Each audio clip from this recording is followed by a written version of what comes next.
The Axe. May 18, 1925. A forest clearing on the mainland shore of northern Russia near the Arctic Circle. 5 prisoners swing axes into frozen timber while 2 Red Army soldiers stand guard behind them, rifles slung across their shoulders. The prisoners are from Slon, the Solovetsky Special Purpose Camp, the most feared prison in the Soviet Union and the first camp in what will eventually become the Gulag.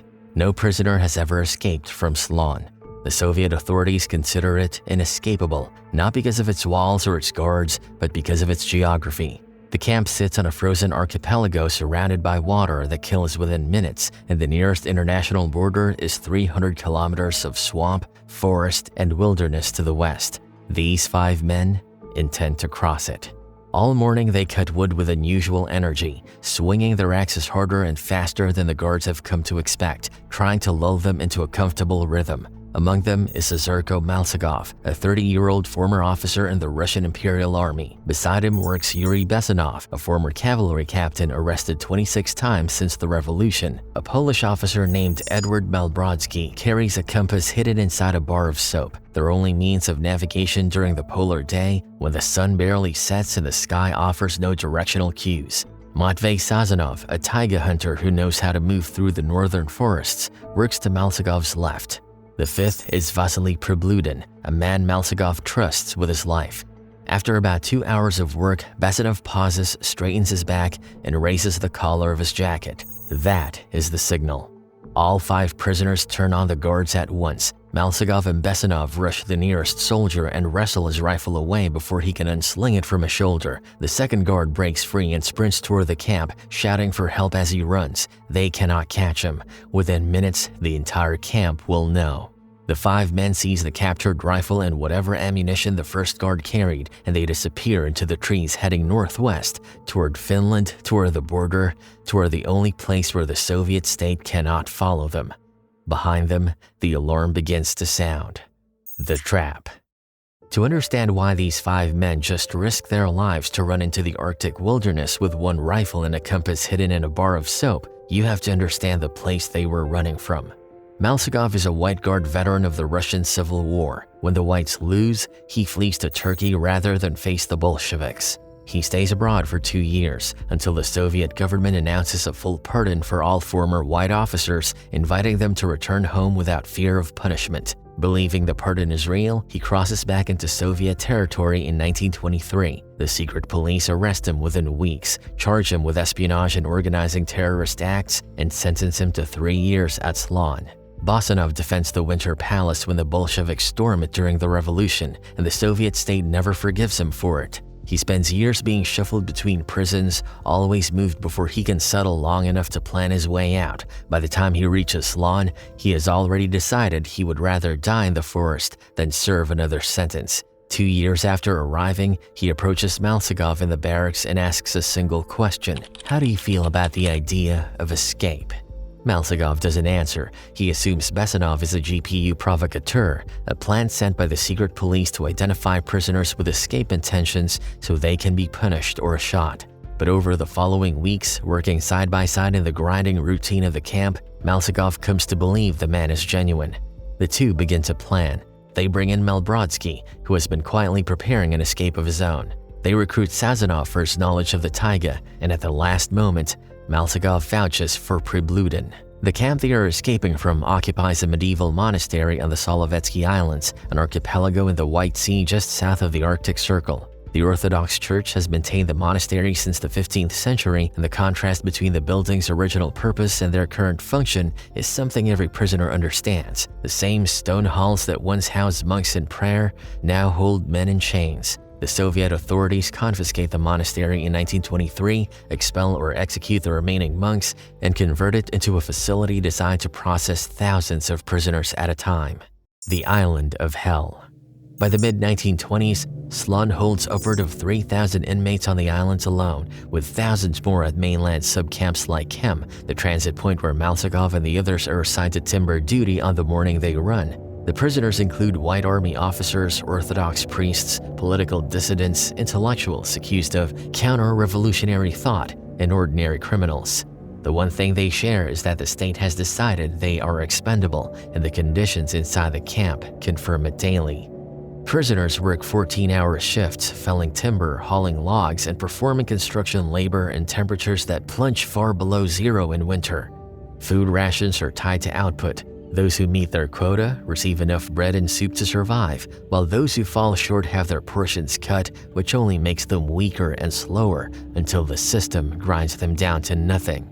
But the physical conditions are only part of what makes Slon a place of despair. The camp's most dreaded feature is the Sekirka, a hilltop church converted into an isolation punishment cell where inmates are beaten, starved, and left in freezing darkness for weeks at a time. Guards enforce discipline through random violence, and the criminal prisoners who share the camp with the political inmates operate with near impunity, stealing rations and clothing from weaker inmates while the guards look the other way. Malsakov later writes that what ultimately drives men to escape is not any single act of cruelty, but the totality of the realization, the understanding that the Soviet system does not intend to release them, that their sentences are meaningless because the state can extend them at will, and that the only future the camp offers is a slow deterioration of body and mind until one morning you simply don't stand up. Every previous escape attempt from Slon has failed. Prisoners who flee the islands drown in the White Sea or are recaptured on the far shore within hours. Guards with trained dogs hunt down those who run from the mainland subcamps, and the few who make it into the forest are found dead within days, killed by exposure or starvation. The Soviet authorities consider the camp's security a solved problem. The geography does the work that walls and guards in other prisons do by force. What they do not account for is 5 men who have studied the geography carefully enough to turn it against them. 300 kilometers. Now, with the alarm sounding behind them, the 5 men turn northwest into the Karelian wilderness, navigating by Malbrodsky's soap compass and whatever landmarks Sazonov can read from the terrain. The Finnish border lies roughly 300 kilometers away, but the distance on a map bears almost no relationship to the distance on foot. The route is choked with dense boreal forest, interrupted by rivers swollen with late spring snowmelt and broken by stretches of swampland that could swallow a man to his waist. The first days are the most dangerous. The camp has dispatched guards with dogs into the surrounding forest, and Red Army patrols have been alerted along the most obvious escape routes heading west. The fugitives know the search parties have supplies, weapons, and fresh legs, while they themselves are malnourished from months of forced labor, poorly dressed, and carrying almost no food. Their one advantage is Sazonov, whose knowledge of the taiga allows them to choose routes that the soldiers, trained for roads and open ground, would struggle to follow. They push through the swamps on foot, sinking into freezing black water that reaches their chests, hauling each other out of mud that grips like cement. They cross rivers by wading or finding shallow points where the current is manageable, and they move through the densest stretches of forest they can find, accepting the slower pace in exchange for the cover the trees provide. The mosquitoes are relentless, thick clouds of them that settle on every exposed surface and make sleep nearly impossible. At one point during the journey, the group approaches a settlement, and Bessonov moves toward the farthest house to look for food. He opens the door and finds himself staring down the barrels of 3 rifles, soldiers who have been positioned ahead of them, waiting. With a composure that Malsakov will later describe with something close to awe, Bessonov slams the door shut and fires back through it with their captured weapon while Malsakov covers him from the tree line. The 2 men use the brief confusion to break contact and disappear into the forest before the soldiers can organize a pursuit. They eat whatever they can find: roots, berries, bark, and the occasional food given to them by Karelian villagers sympathetic enough to take the risk, though many locals refuse, terrified of what the authorities will do if they are discovered helping escape prisoners. When they can't find food, they walk hungry, and the hunger compounds everything else. The cold, the wet, the exhaustion, the relentless forward motion through terrain that seems to fight them with every step. The journey is supposed to take no more than 8 days. It takes 36. On June 15, 1925, the 5 men cross the frontier between Russia and Finland, but they don't know they've crossed it. The wilderness on both sides of the border looks identical, and there are no markers, no signs, no indication that the geography beneath their feet has shifted from Soviet territory to Finnish soil. They keep walking for another 8 days through the same forest, the same swamps, the same relentless landscape until they finally reach the town of Kusamo on June 23rd and confirm with local authorities that they are, at last, outside the reach of the Soviet state. All 5 men survive. They are the only prisoners in the history of Slon to successfully escape and reach a foreign country. The book the Soviets couldn't silence. Within months of reaching Finland, Maltagov begins writing. He has no notes, everything he puts on paper comes from memory. But the details are vivid and precise, sharpened by 16 months of observation in a place where paying attention is the difference between survival and death.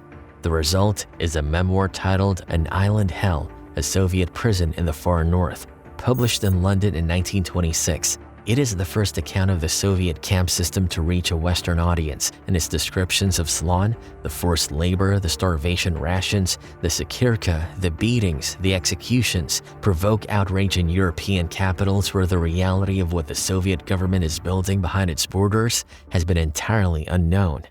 Basanov publishes his account 3 years later, My 26 Prisons and My Escape from Solovetsky, confirming and expanding on Maltagov's descriptions. Together, the 2 books become the earliest first-hand testimonies of a system that will eventually consume 18 million people and kill between 1.5 and several million of them before Stalin's death in 1953. But the books also reveal what the escape costs. Maltagov's writing carries the weight of a man who knows that the people he leaves behind, the prisoners he shares barracks with, the men and women he works alongside in the labor details, will never have the chance he has. The camp does not close because 5 men get out. It expands, it grows into the Gulag, spreading across the Soviet Union into hundreds of camp networks containing thousands of individual facilities, reaching into the frozen northeast of Siberia, the gold mines of Kolyma, the railroads of Kazakhstan.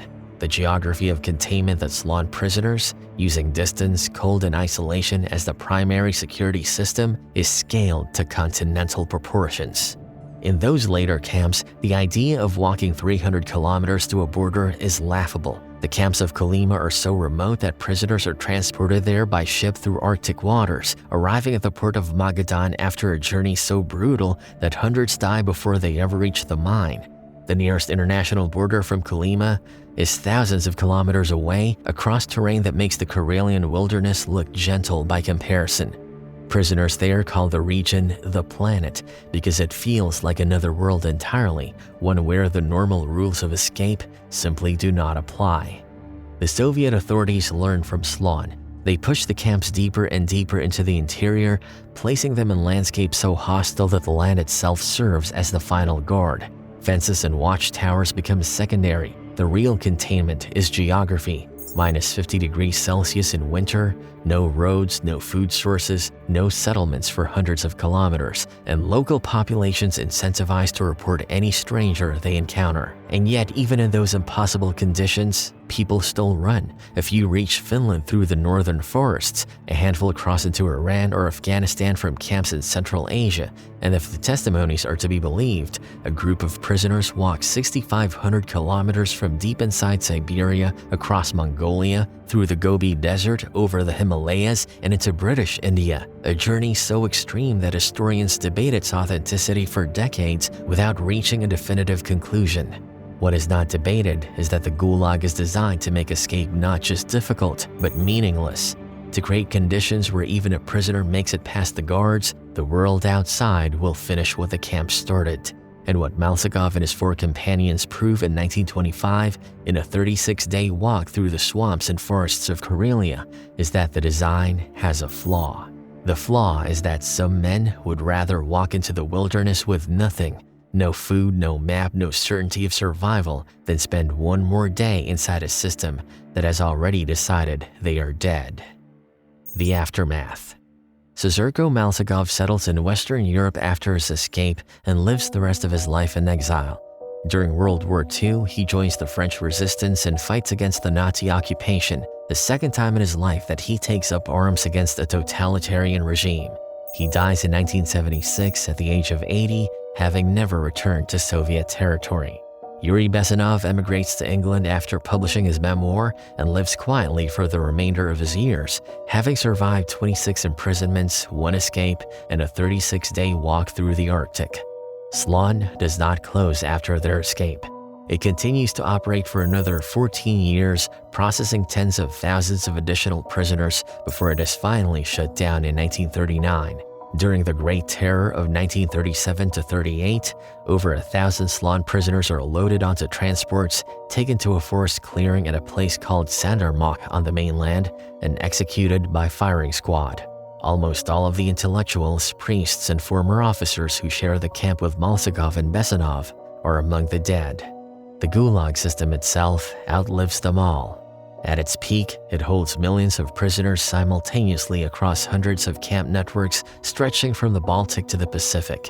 It is not formally dismantled until after Stalin's death in 1953, and even then the camps do not disappear entirely. They are restructured, renamed, and continue in various forms for decades afterward. Malsakov's Island Hell remains in print to this day. It is the first crack in a wall of silence that the Soviet government builds around its camp system. And when Alexander Solzhenitsyn publishes the Gulag Archipelago nearly 50 years later, the book that finally forces the world to confront the full scale of what has been built, he devotes an entire chapter to Solovetsky, the place where it all begins.